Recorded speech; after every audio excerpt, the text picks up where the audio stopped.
Turkish Airlines presents Business Africa.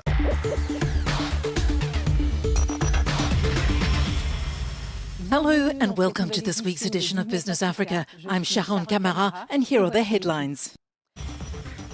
An economy that's been growing steadily for over 10 years. In Ivory Coast, the signs are positive, but caution remains necessary given the still fragile political climate and persistent social inequalities. Senegal's hidden debt is a heavy burden, weighing on state finances.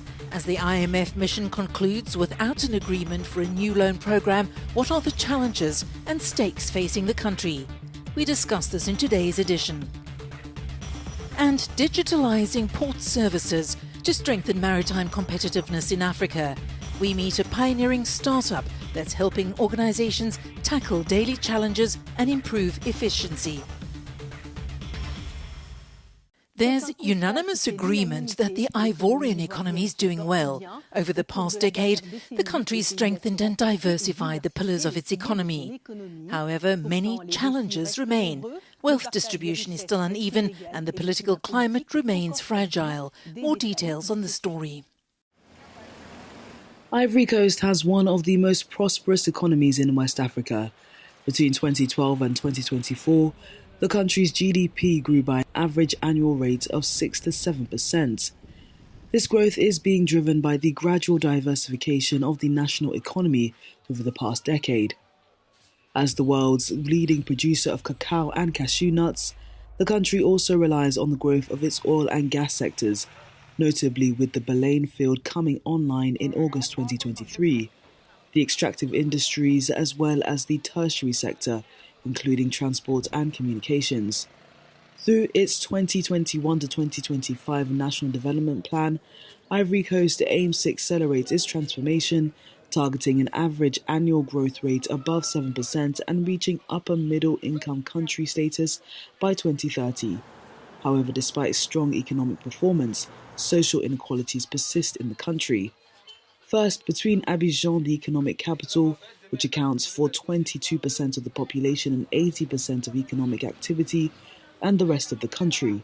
At the national level, the economy remains largely informal, representing more than half of GDP and over 90% of employment. While economic growth has helped limit unemployment, particularly among youth, which stands at around 5%, this figure masks the prevalence of underemployment and the significance of informal sectors. To take a closer look at the situation, we welcome economist Modibo Mao Makalou. Hello, Monsieur Makalou, and thank you for accepting our invitation.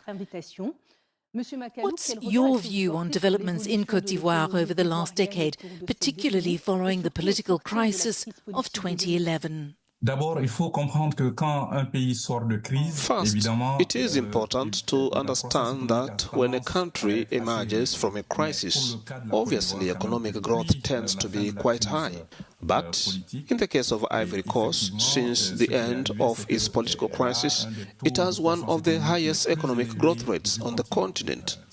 So it has been sustained, and even up to next year, growth could reach as high as 8%. Ivory Coast is really on a significant growth trajectory in terms of its economy and also growth domestic product, even though there are still some inequalities and a very high concentration of activities around Abidjan. You mentioned persistent inequalities. What can be done to remedy them?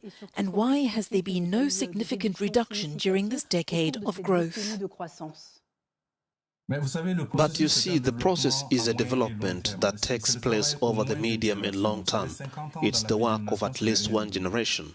50 years in the life of a nation is nothing. And we are currently talking about 12 to 13 years. I believe the work being done year after year is truly remarkable. And if they can continue in this way, I think that will be very positive. Disparities, of course, they take time. We take time to reduce them because, as you know, if you you look at the structure of Ivory Coast economy, it is largely based on the tertiary sector, the service sector involving telecommunications, finance, commerce, and transportation. And this concentration is usually in major urban centers.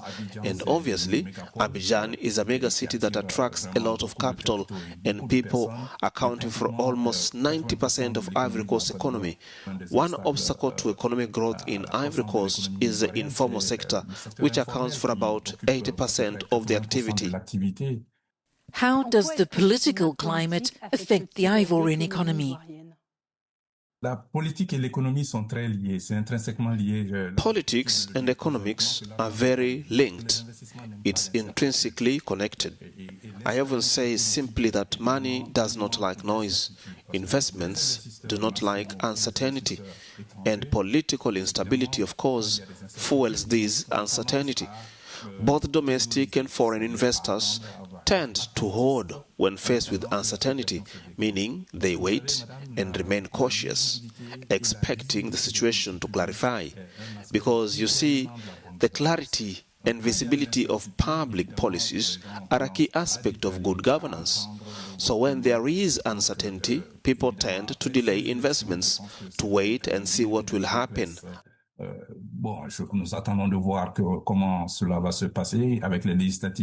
After these elections, I think it was still an issue, and therefore we will see how things develop with the upcoming legislative elections at the end of the year. If Ivory Coast continues on this current trajectory, there will be no problem. What we fear is a bit if there is institutional instability or political uncertainty. Si la Côte d'Ivoire continue sur cette lancée, je pense que la Côte d'Ivoire sera un pays émergent à l'horizon 2030, sans aucun doute. Thank you, Monsieur Makalou, for answering my questions. C'est moi qui vous remercie. Senegalese citizens are being called upon to take part in a collective effort as the country tackles a financial crisis. Can Senegal, which has failed to reach an agreement with the IMF, recover from this situation, and what solutions should be considered? Our correspondent Joël Kwam provides some answers in this report. As tensions rise between Senegal's ruling party and the opposition over the issue of hidden debt, the population is deeply concerned. Amid widespread speculation and worry, many are questioning the meaning of this debt and its implication for the country's future.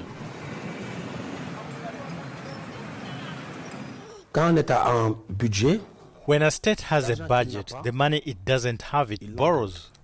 And that is what we call a deficit. The accumulation of all deficits is what we call the debt. This accumulation of guaranteed debt has reached 4,000 billion CFA francs or $7 billion US. So not recording it in the financial law is where we talk about hidden debt for parliamentarians and hidden according to the UEMOA standards. According to the economists, states must focus on sustainable solutions to avoid such situations in the future. In terms of debt, there are two solutions available to the state. Either borrow to repay the debt, what we call a leverage system, or do what we call monetary creation, meaning the central bank buys the debt. This is what France does.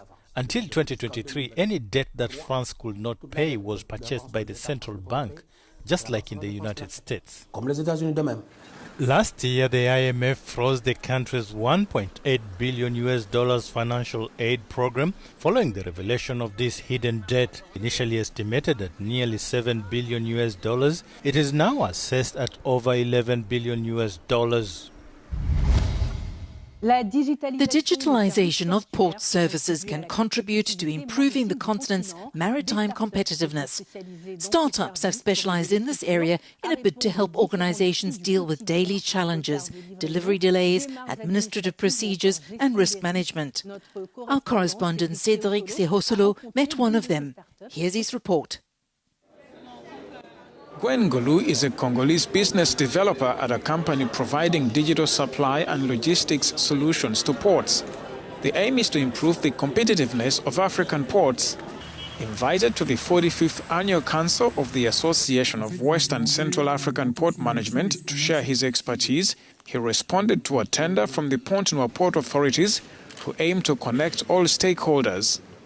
Digitalization means going paperless. It's about carrying out procedures or submitting requests to the autonomous port without moving. A digital platform that combines all procedures can eventually make a port more competitive.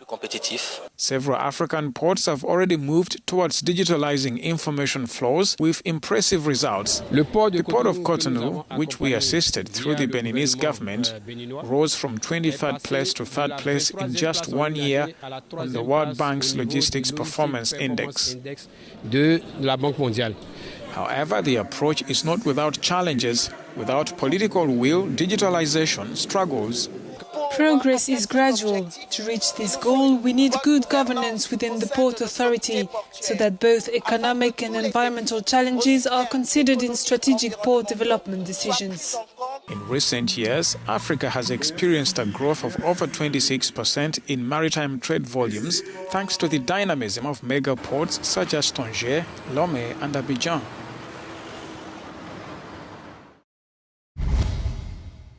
And that brings us to the end of this edition of Business Africa. Thank you for watching. For more economic updates and news, stay with us here on Africa News or visit our website at africanews.com.